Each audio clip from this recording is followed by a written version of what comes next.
ప్రజల కోసం తాను సైనికుడిలా పనిచేస్తానని విజయవాడ పశ్చిమ నియోజకవర్గ బీజేపీ అభ్యర్థి సుజనా చౌదరి అన్నారు.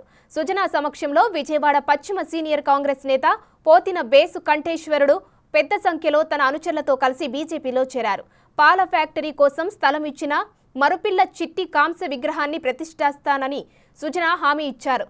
జగన్ అరాచక పాలనతో ప్రజలు విసిగిపోయారని ఆయన అన్నారు. ప్రజలు వైసీపీని సాగనంపేందుకు సిద్ధంగా ఉన్నారన్నారు. విజయవాడ పశ్చిమలో తనను గెలిపిస్తే ప్రజలకు సైనికుడిలా పనిచేస్తానని సుజనా స్పష్టం చేశారు.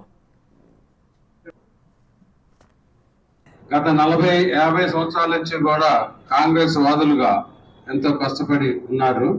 అంటే పరిస్థితులు అది గతం, కానీ వర్తమానంలోనూ భవిష్యత్తు భారతదేశానికి ఏది మంచి అని నరేంద్ర మోడీ గారి పరివారం అంటే నరేంద్ర మోడీ గారి కుటుంబంలోకి రావడానికి భారతదేశం మొత్తం కూడా అందరూ అన్ని పార్టీల్లో ఉన్న వాళ్ళు కూడా ఇప్పుడు అండర్స్టాండ్ చేసుకుని అందరూ లైన్ గా చేరుతా ఉన్నారు. అయితే ఇక్కడ ముఖ్యంగా కులం లేదు, మతం లేదు, అభివృద్ధి ముఖ్యం.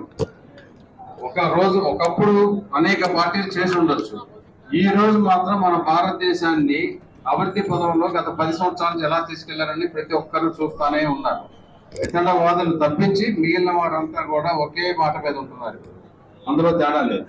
అయితే ఇక్కడ ముఖ్యంగా నేను చెప్పేది ఏంటంటే, పోతిన బేస్ గారు లాంటి వాళ్ళు, మొన్న పోతిన వెంకటేశ్వర గారు జాయిన్ అయ్యారు. అందరూ మరి శశిధర్ రెడ్డి గారు వచ్చి మరి దగ్గరుండి జాయిన్ చేశారు. మరి చెన్నారెడ్డి గారు పోయి వాళ్ళందరికీ ఒక రాజకీయ చరిత్ర ఉంది. ఈ పశ్చిమ నియోజకవర్గంలో కూడా నగరాల కమ్యూనిటీ వాళ్ళకి ఒక రాజకీయ చరిత్ర ఉంది.